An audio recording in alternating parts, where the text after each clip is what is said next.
5 बजे का सुबह का समय होगा।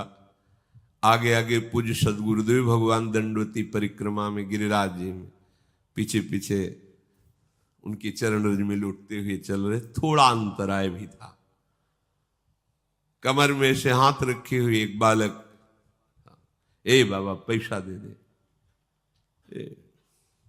पीछे की बात, एक गमछा में कुछ पैसे, जैसे 10 रुपए 15 रुपए ऐसे, क्योंकि श्री जी थी गुरु जी की, तो कुछ हमनिया लेके भोग लगा के, और ऐसे भिक्षावृत्ति से रोटी मांग के उधर पोषण होता। पर लाडली जुग जैसे 2 केले खरीद लिए, भोग लगा दिया, मंगला का भोग लगा दिया, राजभोग का, इसलिए 10-15 रुपए ऐसे कमर में बांधे और ऊपर सब ऐसे मार्किन और दंडवती परिक्रमा। दे बाबा पैसे दे दे। तो हमें लगा है ब्रजवासी बालक है, आसपास कहीं गांव होगा। तो प्राय गिरिराज जी में रात दिन का भेद नहीं रहता, वहां सब प्रदक्षिणा देते ही रहते हैं। अरे हम कहा हटो बच्चा, बाबा जी हमारे पास झूठ बोले, बाबा जी पैसा है। हाँ है तो पैसा, बल में चाहे तो बना तो है ये 15-20 रुपया आगे खड़े, दे बाबा दे।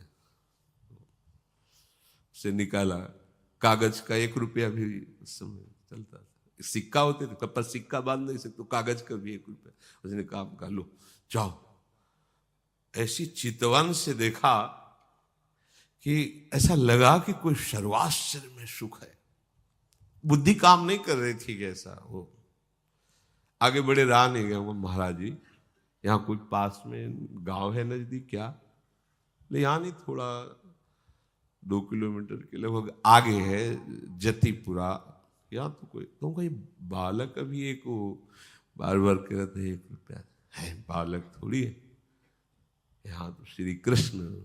तो हमने सोचा महाराज जी भाव से कह रहे हैं कि यहाँ को हर बालक ब्रजवासी बालक श्री कृष्ण स्वरूप है। जब वृंदावन आए तो भक्तिदीप महाराज, बड़े भजनानंदी महापुरुष, वो बैठे हुए थे छतुरी के नीचे, केसी घाट के इधर ही। जब गए प्रणाम किया तो कहा बाबा तुम परिक्रमा में गए थे गिरिराज जी की दंडे पे, ऐसे तुम्हें श्री कृष्ण मिले परिक्रमा में? और नहीं महाराज श्री कृष्ण तो नहीं मिले हमारे इतने। नहीं बाबा मिले नहीं तुम्हें? महाराज जी ऐसे तो हमें नहीं दिखाई दी कि मुरली बजा रहे हो ऐसे ललित त्रिमंगी खड़े। नहीं बाबा नहीं मिले। वो महाराज जी वो एक बालक, हमने महाराज जी से बोले वो श्री कृष्ण ही थे। ये बड़े छलिया है, ये बड़े अपने जनों के साथ ये खेलते रहते, और हम पहचानने, हम समझते हैं ये व्यक्ति है, हम समझते हैं स्त्री है, हम समझते हैं पशु है, हम समझते हैं बालक है। नहीं, वो बड़े लीला बिहारी है। रोज अपने सबसे मिलते हैं और मुस्कुरा करके जाते हैं कि तू ये मत समझ कि मैं तुझे देख ले रहा, मैं तेरे साथ खेल रहा हूं, हो बुद्धिमान तो पकड़ के दिखा दे मुझे। वो जो सुख लेत सदा ब्रजवासी। एक बार पूज्य श्री सदगुरुदेव, बड़े अद्भुत चमत्कार गुरुदेव भगवान की कृपा से उनके समीप, वो तो सोई जाने जे देहु जनाई, लाडली जी के दर्शन करके महल से निकल रहे थे, पीछे से कहा ऐसे, वो राधा बाग है, उसके आगे वो देखो ललिता जू का गांव है, ऊंचा गांव, ऐसे दिखाया। जी महाराज इतनी इतनी 2 सुंदर गोरी गोरी लाली आई। महाराज जी का अचला पकड़ के, ए बाबा फूल दे दे। तो हमारी दृष्टि, बड़ी सुंदर लाली। तो हमें लगा कि महाराज जी पूर्व में राधा बाग में यहाँ बरसाने में काफी समय तक रहे, तो किसी गोस्वामी परिकर की लाली होगी, महाराज जी को जानती होगी। अब महाराज जी के तो आंसू चले एकदम, हमारी तो समझ में ही नहीं आया। थोड़ी देर में वो लाली से भीड़ के साथ चली गई। महाराज जी लड़खड़ाते हुए ऐसे, मतलब अद्भुत मस्ती। और जे ही राधा बाग की तरफ एकांत हो जाता है तो रोते हुए कहे कि भिक्षावृत्ति से ही तो मुझे किंचन के पास आपको देने के लिए क्या है। और ऐसे फपक फक, तो फिर एकदम लगा कि महाराज जी ये किसी गोस्वामी की लाली नहीं थी? बोले नहीं, श्री जी और ललिता जी थी। महाराज जी का श्री जी और यहां तो चलते फिरते जो भगवत साक्षात्कार बड़े बड़े ऋषि मुनि, ये उनका घर है, वो कभी भी टहलते मिल जाएंगे, दोनों गलबैया दिए। बस हमारी गलती क्या हो रही, हम धाम के आशिक नहीं हो रहे, धाम की रहनी से नहीं रह रहे। इस महान पावन भूमि में हम राग द्वेष की क्रीड़ा कर रहे हैं, हम अपराध कर रहे हैं, इसलिए नहीं, यहां कोई साधन करने की जरूरत है। महारानी जी के घर में रह रहे हैं और हमें महारानी जी से मिलने के लिए कोई साधन करना पड़ेगा।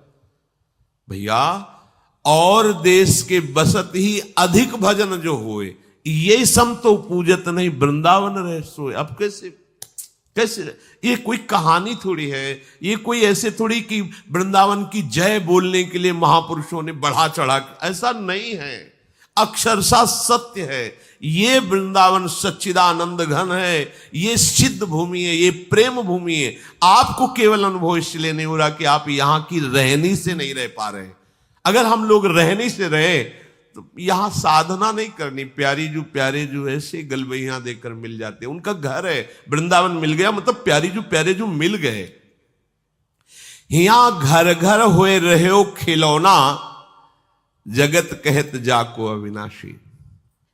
यमुना किनारे गोकुल की तरफ टहल रहे थे, विश्व दिन से ब्रज में निकल जाते गुरु जी के साथ।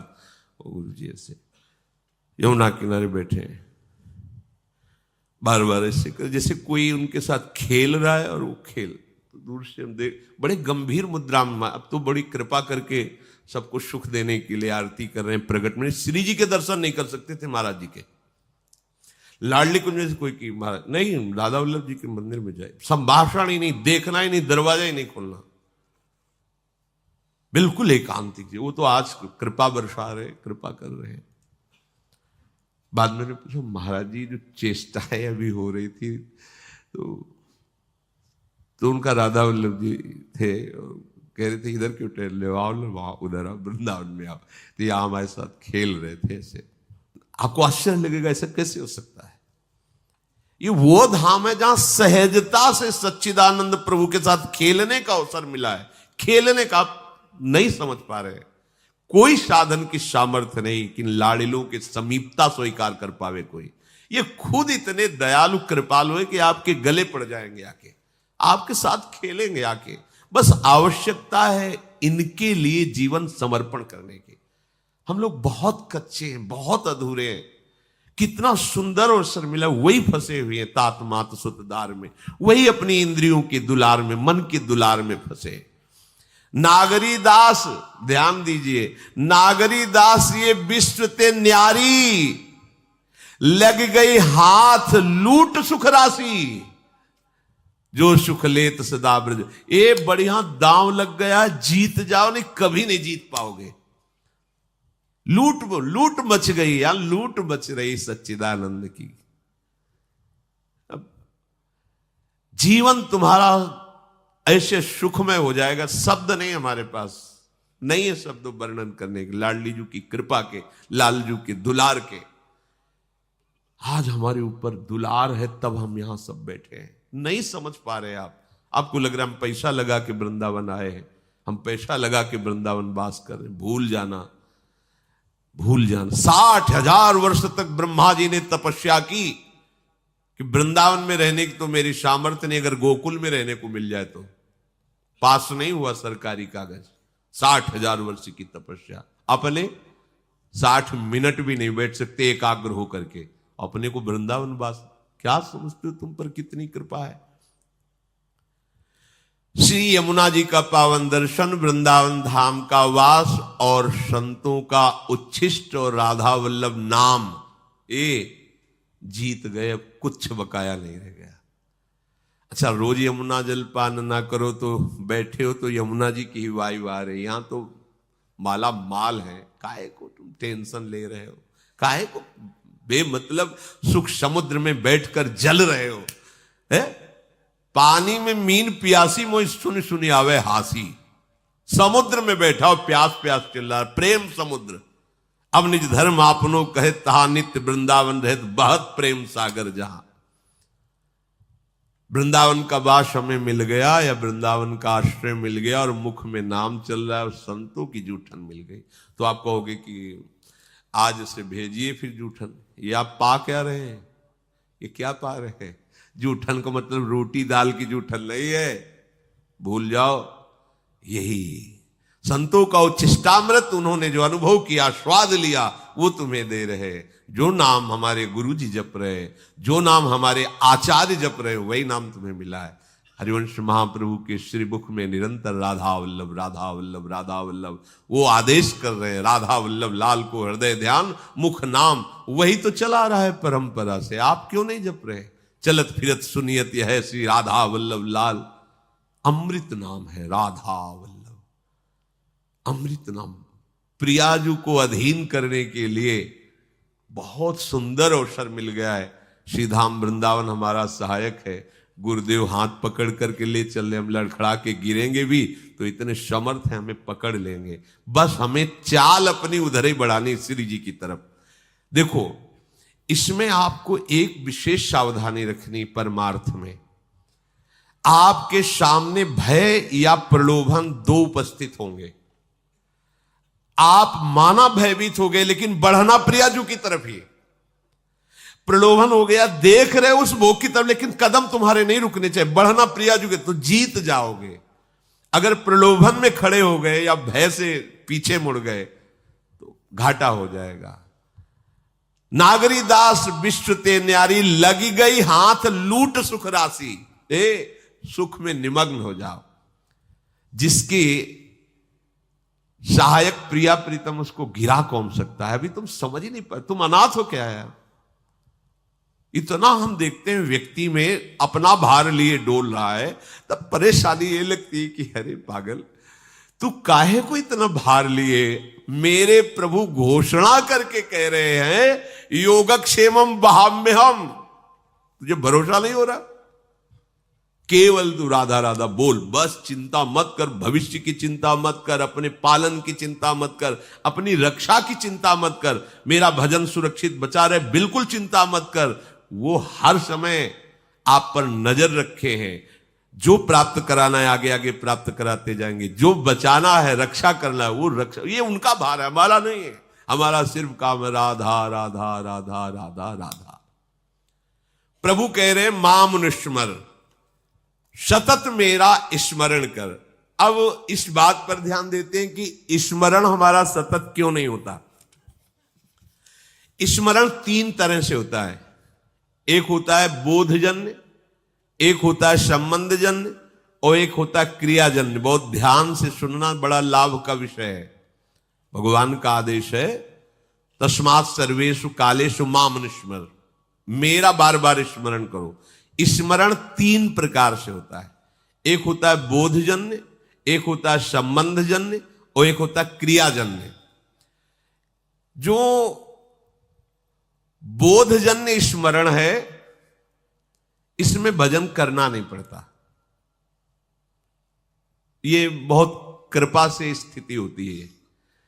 एक बोध संबोधन है स्वरूप का, आत्मस्वरूप का बोध, ब्रह्म बोध संपन्न महापुरुष कहा जाता है, आत्मस्वरूप। और एक बोध शब्द होता है इस बात का अनुभव हो जाना कि मैं श्यामा श्याम की हूं, श्यामा श्याम मेरे हैं। मतलब ये कहने सुनने की बात नहीं रह गई, उसके हृदय में बैठ गया है। जैसे 50 वर्ष पहले जन्म हुआ था, कभी किसी ने कान में बता दिया होगा कि स्कूल में जन्म हुआ है। कभी रटा नहीं, कभी ध्यान नहीं किया, बहुत सी साधना करते हुए ऐसे।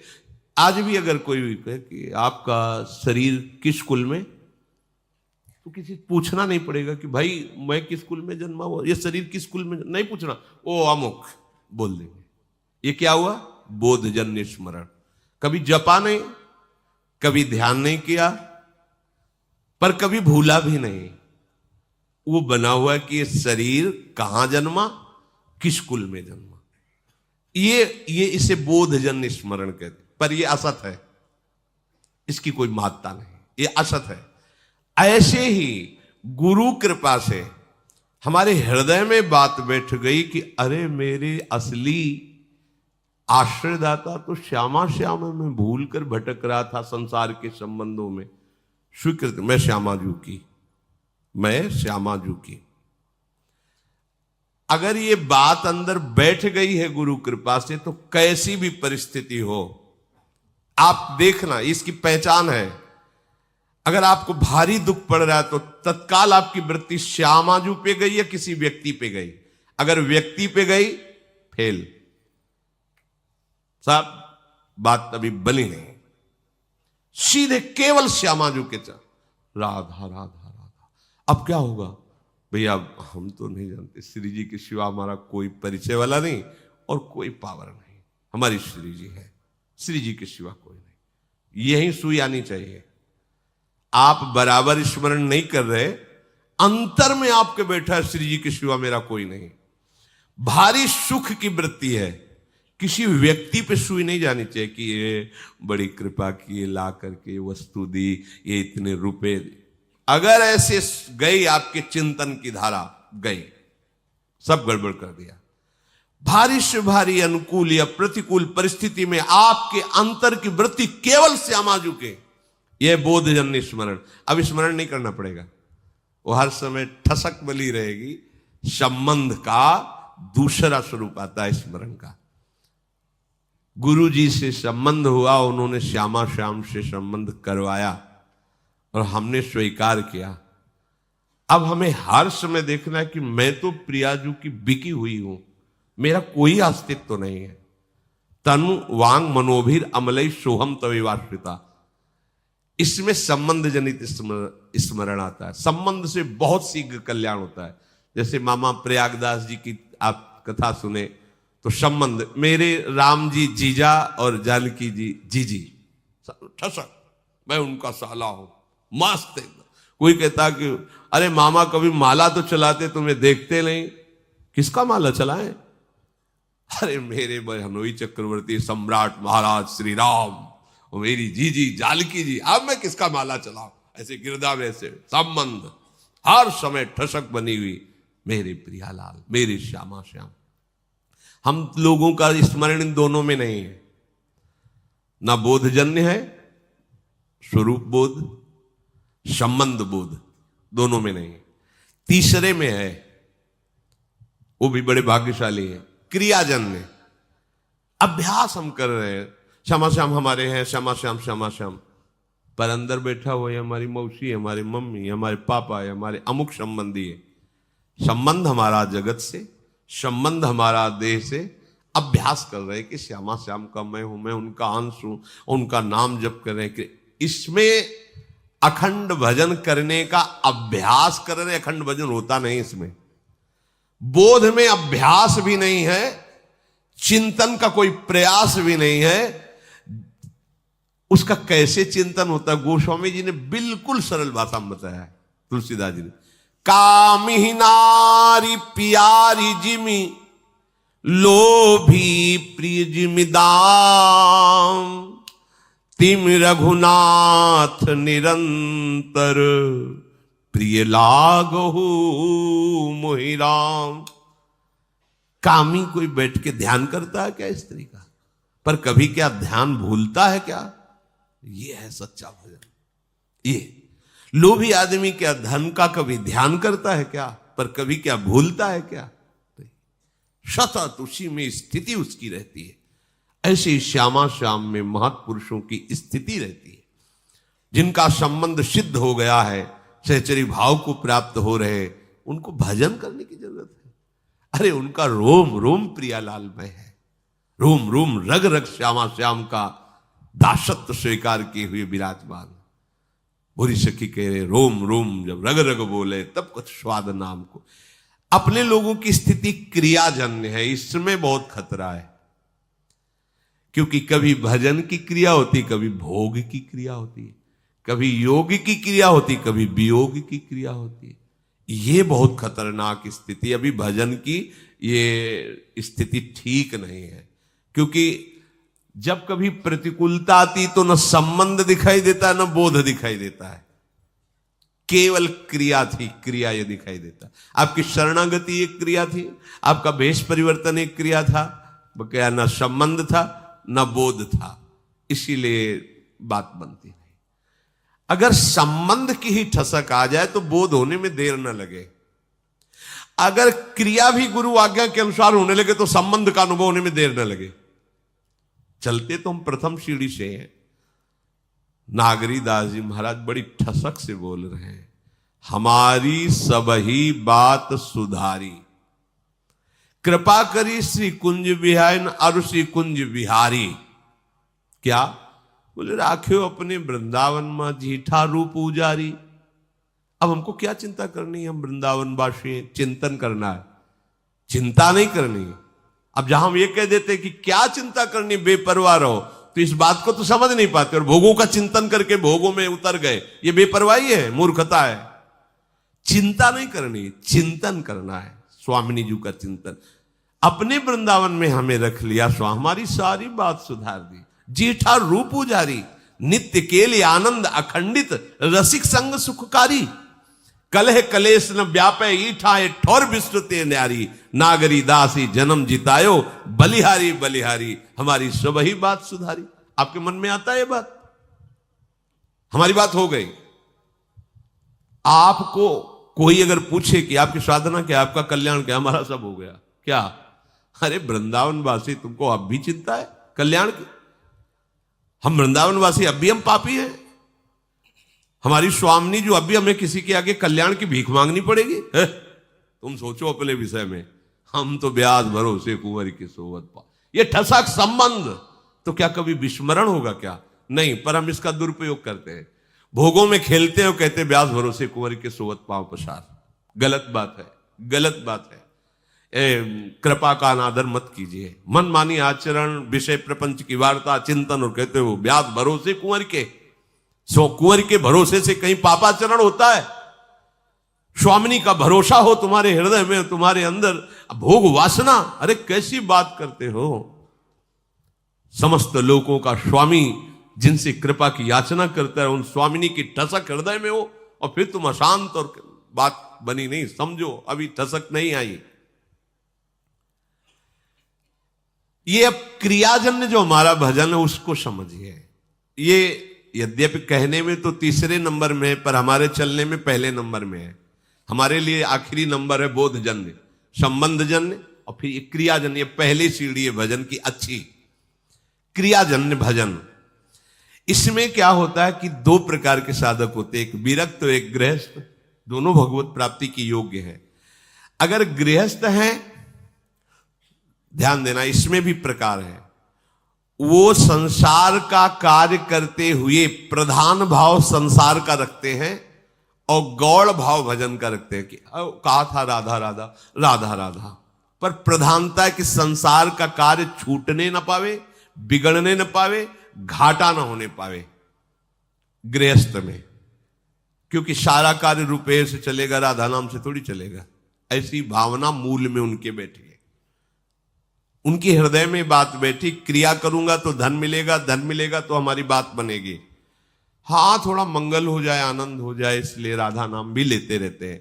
तो उनका गौड़ माने विशेष भाव नहीं है भजन का, संसार का विशेष कार्य कर रहे हैं और बीच बीच में ऐसे गौड़ भाव से नाम स्मरण करते हैं। पूरा भाव है कि हमारा काम ठीक होना चाहिए, इसका लाभ पूरा मिलना चाहिए, ऐसा। और उसमें दूसरे भी भक्त ऐसे होते हैं जो गृहस्थ में, जिनका मुख्य भाव होता है कि भजन न छूटने पावे, चाहे सब कुछ नष्ट हो जाए। उन्हीं में प्रवृत्ति मार्ग में अब वो क्या करते हैं, भजन की मुख्यता रखते हैं और संसार के कार्य को गौड़ रखते हैं। तो उनका कार्य भी सही होता है, क्योंकि भजन हो रहा है तो एकाग्रता है, मुख्यता भजन की है, और उनका परिणाम भी बहुत जोर का मंगल होता है। ये दूसरा अभ्यास वाला बहुत जल्दी संबंध को प्राप्त होगा और फिर संबंध की कृपा से वो बोध को प्राप्त हो जाएगा। ये जो पहला है कि संसार का कार्य प्रमुख मुख्यता रखते हुए कभी कभी थोड़ा थोड़ा भजन, ये भी प्रणाम करने योग्य है, पर इनको संबंध में पहुंचने में बहुत समय लगेगा, क्योंकि अपने संबंधों को सुदृढ़ किए हैं संसार में और उनके लाभ का विषय है धन और भोग। इसलिए अभी ये परमार्थ की ऊंचाई पे चढ़ने की योग्यता नहीं लाए।